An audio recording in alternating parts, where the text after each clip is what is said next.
Merci. Bonjour, bienvenue. Merci. Comment vous allez? Je vais bien, merci. Et vous? Ça va. D'accord. Ça a été la route? Oui, ça a été, c'était bien. Ok, j'espère que vous n'avez pas eu des difficultés à retrouver l'adresse. Hein? Non, j'ai demandé quelqu'un m'a indiqué vraiment c'était facile. Ok, D'accord. ça me rassure. Prenez place. Merci.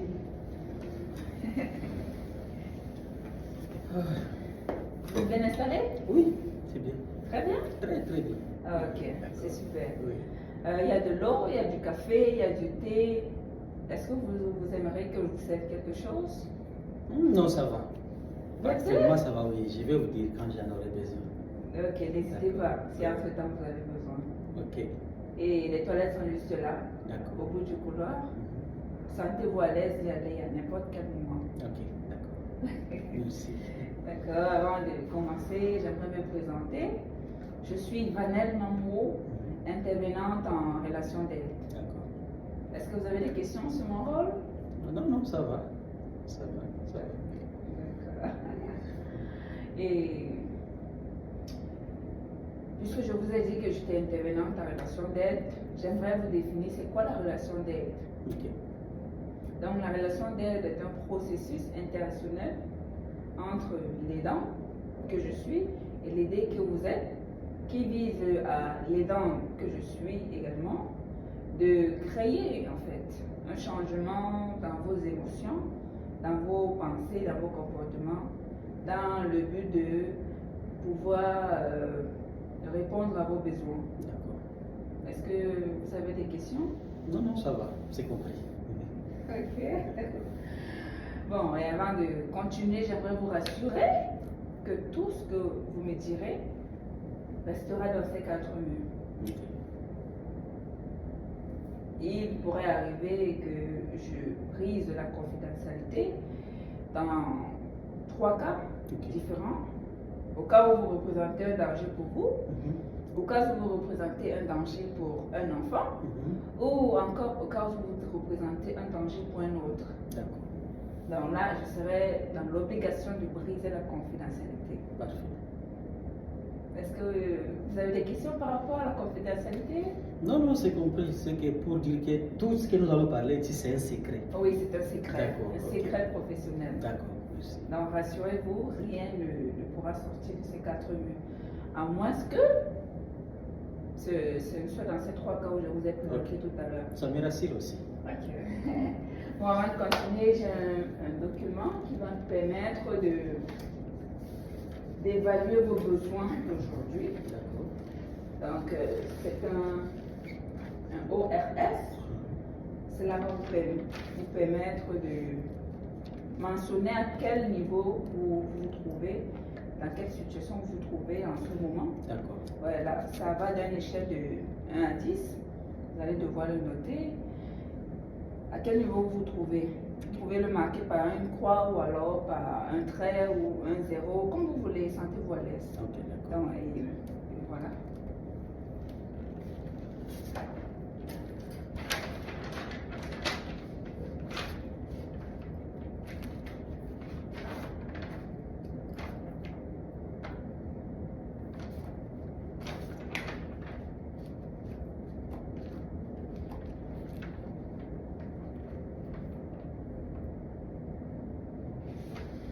C'est fini?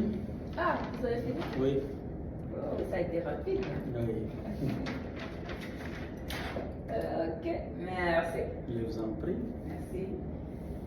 Merci de m'avoir accordé les raisons de votre fuite. Bon, là maintenant, je vois au niveau individuel, c'est plus élevé par rapport au niveau social. Donc le niveau social est plus bas que le niveau interpersonnel et global. Bon, j'aimerais savoir, c'est quoi la raison qui vous amène à me voir aujourd'hui? Ok, merci beaucoup. Si moi je suis venu vous voir aujourd'hui, c'est parce que la situation est difficile pour moi. Donc, tel que vous me voyez, c'est moi qui suis le responsable de la famille. Et là, c'est comme si je gère plus de 4 familles. 4 familles? Oui. Donc là, je dois parler de ma famille ici au Canada, ma famille qui se trouve en Afrique et la famille aussi, notre famille qui se trouve dans les cas de réfugiés au Kenya. Et puis, il y a un enfant. Donc, tout le monde cherche de l'argent. Donc, il y a un enfant que je suis en train de... j'ai fait la demande pour qu'il vienne ici, qu'il me rejoigne ici, mon enfant. Et mes petits frères qui sont... Donc, mes parents qui sont en Afrique, ils regardent sur moi. Et puis, il y a mes petits frères qui sont dans les cas de réfugiés. Et ma famille est propre ici. Donc, tout le monde veut que je puisse apporter le soutien. Je puisse les aider. Et puis, ce n'est pas une aide, ce n'est pas une aide, n'importe quelle aide, c'est une aide financière. Il n'y a pas quelqu'un qui va m'appeler, oh, je demande, j'ai besoin de conseils. Non, tout le monde qui appelle, c'est de l'argent. Et mes sœurs qui sont en Afrique, ils vont appeler, oh, grand frère, nous avons besoin, tel est malade, il a besoin de l'argent. Et les petits frères aussi qui sont dans les camps, oh, grand frère, nous sommes là, nous ne mangeons pas, il faut de l'argent, tout ça. Moi aussi, j'ai la famille ici. La famille aussi, j'ai besoin de payer la maison, j'ai loué la maison, des factures, tout ça, tout ça. J'ai des enfants ici. Et aussi, il y a un enfant qui se trouve dans une des villes de mon pays, dont le processus de l'amener ici est en cours. Lui aussi, il appelle chaque fois, papa, j'ai besoin de l'argent. Oh, moi, je suis encore étudiant. Mon revenu vraiment n'est pas vraiment... Connaissez vous-même être étudiant, on n'est pas permis de travailler temps plein, j'ai un temps partiel qui me donne au moins $500. Donc ça ne suffit pas. Tout ça, ça me perturbe même, ça commence même à affecter mes études. Des fois, je ne me concentre plus. Je commence même à avoir des notes inférieures sur mes travaux. Donc, je ne sais pas vraiment comment je dois m'y prendre. Là, je vous sens vraiment avec un surplus d'émotions. C'est vraiment pas facile. Mais vous avez dit tout à l'heure, il y a votre frère qui se trouve dans le camp de réfugiés. Comment est-ce qu'il a fait pour se retrouver là-bas? Je ne sais pas, est-ce que vous pouvez m'en dire un peu plus par rapport? Oui, bon, il est là dans les camps parce que, vous connaissez, moi je viens du pays de la République démocratique du Congo.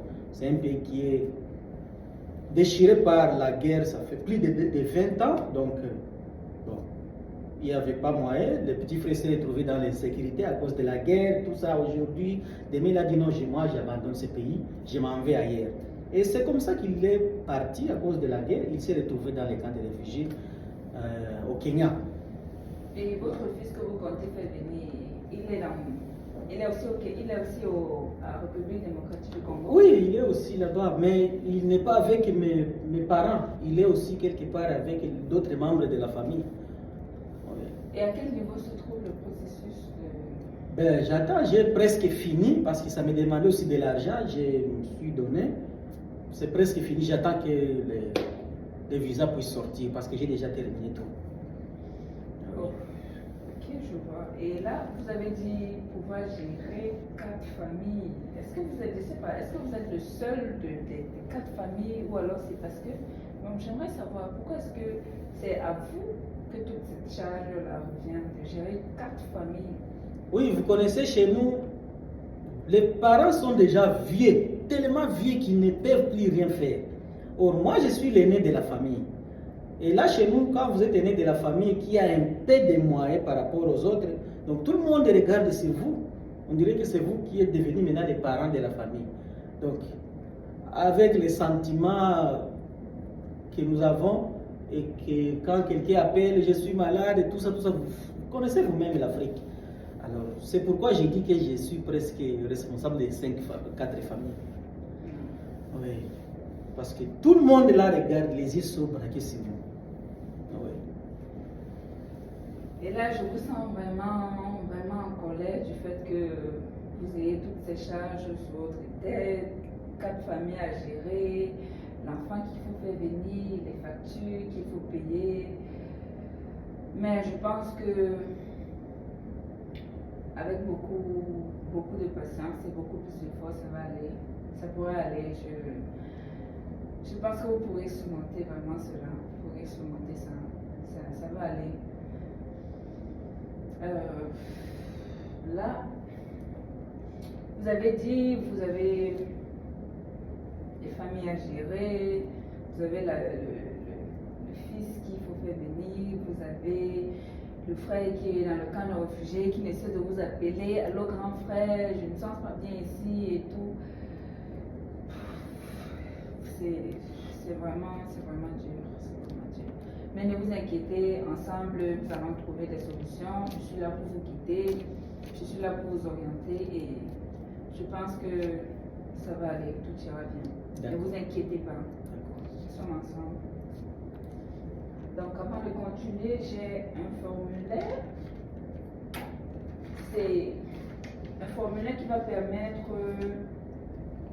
vous permettre d'évaluer la séance d'aujourd'hui. Comment était la séance, comment est-ce que je me suis comportée envers vous. Donc vous allez devoir le noter, c'est toujours d'une échelle de 1 à 10. Oui, vous allez devoir le noter et me faire parvenir. D'accord. Merci.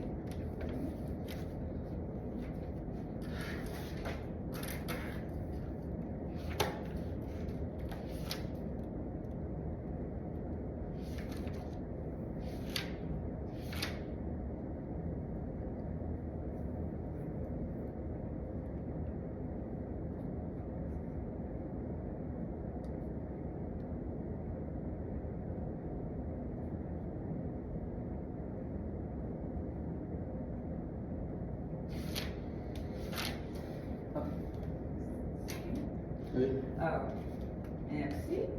Je vous en prie. Merci vraiment. Là, je vois au niveau relationnel un peu plus haut, mais bon, ça va aller. Merci. Merci encore. Et on va devoir, si vous regardez mon agenda, on va devoir prendre un autre rendez-vous pour une prochaine séance parce que ça ne va pas s'arrêter à une séance. On a plusieurs séances à faire. Question de pouvoir vraiment atteindre nos objectifs. D'accord. Bon, là, est-ce que vous pourriez être disponible mardi aux environs de 5 heures du soir? Oui, ça va. Ok. 5 heures, ça vous arrange? Oui, ça m'arrange. Ok, donc je mets mardi 5 heures du soir.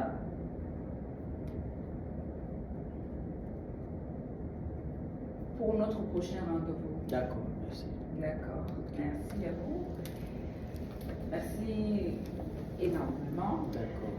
J'ai aimé votre franchise. On se dit à mardi alors. D'accord, merci. Merci. Bye. Bye. À la prochaine. Ok. Sentez-vous à l'aise. Ok.